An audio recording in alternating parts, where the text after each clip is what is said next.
Hola, mi nombre es Abraham Gutiérrez Meneses y vamos a hablar de lo aprendido en la unidad 2. ¿Qué es la expresión oral? ¿Cuáles son sus elementos? La expresión oral es el conjunto de técnicas que empleamos para poder comunicarnos y decir lo que se piensa de forma oral, sin barreras y de manera efectiva.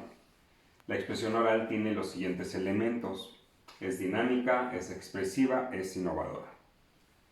Interactúan el acento, el tono y la intensidad de la voz. La modulación de la voz, los gestos, los movimientos de nuestro rostro y el cuerpo ayudan a comprender el verdadero significado del mensaje, junto con la intención y el estado de ánimo de la persona que da el mensaje.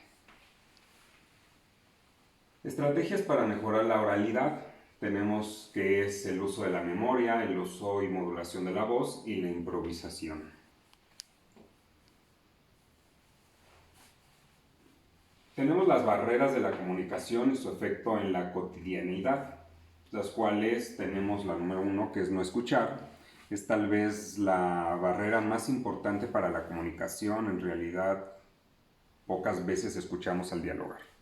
La número 2 es el poder, la ideología y el estatus.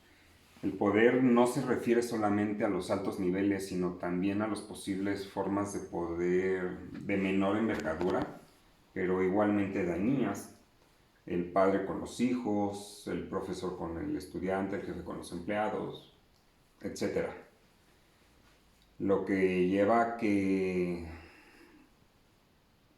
el proceso de comunicación sea más autoritario. Tenemos la número 3, que es prejuzgar, adivinar y suponer. Prejuzgar es juzgar antes de tiempo, anticiparse a los hechos, no captar la realidad objetiva. Lo mismo es válido para el adivinar, y el suponer nos impiden ver la realidad de las personas. Una forma común es suponer acerca de lo que se está hablando. La número 4 son las actitudes negativas y la subjetividad. Cuando las actitudes son negativas, representan un impedimento para la comunicación y el acercamiento de las personas. La subjetividad puede incluso llevar a deformar la realidad percibida en las relaciones humanas. La superficialidad. La superficialidad se evidencia en conversaciones frívolas, en temas incandescentes, programas de televisión o de radio de escaso valor formativo. La rutina de vivir, que es la número 6. ¿Sí? Esta nos habla de, para mucha gente la rutina se convierte en algo carente de vida, lo mismo que la comunicación y las relaciones humanas. Todos los días convivimos con la esposa, los hijos, los compañeros de trabajo, etc. Así que nos percatemos de ello, vamos perdiendo la dimensión de las personas y las relaciones y la comunicación se van deteriorando. La número 7, que es el engaño y la mentira. Nos habla, la mentira separa a las personas y rompe un esquema de comunicación, se crea como distancia entre las personas. Número 8, sí, que es el miedo. El miedo en relaciones humanas se experimenta sobre todo en situaciones que implican comunicarse de manera profunda con una persona, en particular en el campo de los sentimientos. Número 9, que es el lenguaje. El lenguaje, las palabras a menudo las convertimos en trampas para la comunicación. En vista de no precisar lo que queremos decir, la intencionalidad de lo que decimos es por no pedir a las personas mayor exactitud de las palabras.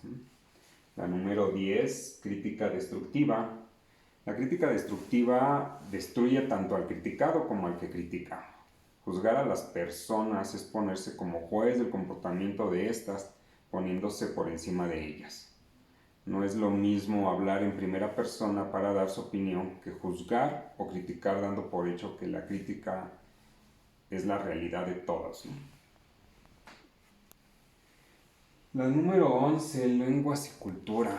Las lenguas no son diferentes maneras de ver lo mismo o diferentes formas de expresar una misma realidad. De ahí es el problema de comunicación transcultural cuando se quiere traducir una realidad objetiva a otra lengua y cultura. Sin duda las diferencias, las culturas ocasionan malos entendidos a captar solo una parte de la realidad, desconociendo la otra. Es de ahí que los traductores no solo deben de traducir la lengua, sino también la cultura. El número 12, solo existe una realidad. Claro que es la nuestra, ¿no? Creer se refiere al llegar a captar la totalidad de una realidad y entender que la otra realidad es tan válida como la nuestra. Implica arte, ciencia y paciencia. La número 13 es la prisa y la impaciencia. Con frecuencia comentamos errores debido a la prisa o a la impaciencia en las relaciones humanas, la falta de tiempo, el dedicar el tiempo apropiado para nuestras relaciones hace que interactuemos realizando nuestros diálogos o acuerdos de manera errónea. El modo de comunicarnos, que es la 14. En toda comunicación humana se plantean dos niveles, el del contenido y el de relación. El nivel de contenido tiene que ver con el qué y el de relación, como lo hacemos ambos, debe ser coherentes entre sí. Los elementos físicos de la comunicación oral tenemos tres, los cuales son el número 1 es tono de la voz. La voz empleada correctamente nos ayuda a mantener una atención del público y a enfatizar aquellos puntos que nos interesan destacar. La comunicación es la número 2, la no verbal, ¿sí? Es mirar a toda audiencia, es uno de los canales que prevalece en la comunicación no verbal, expresión corporal. Y la número 3 es la postura corporal. Al tener una comunicación en una posición de pie, se recomienda moverse con naturalidad, no dando la espalda al público mientras hablamos. Y por último tenemos las conclusiones.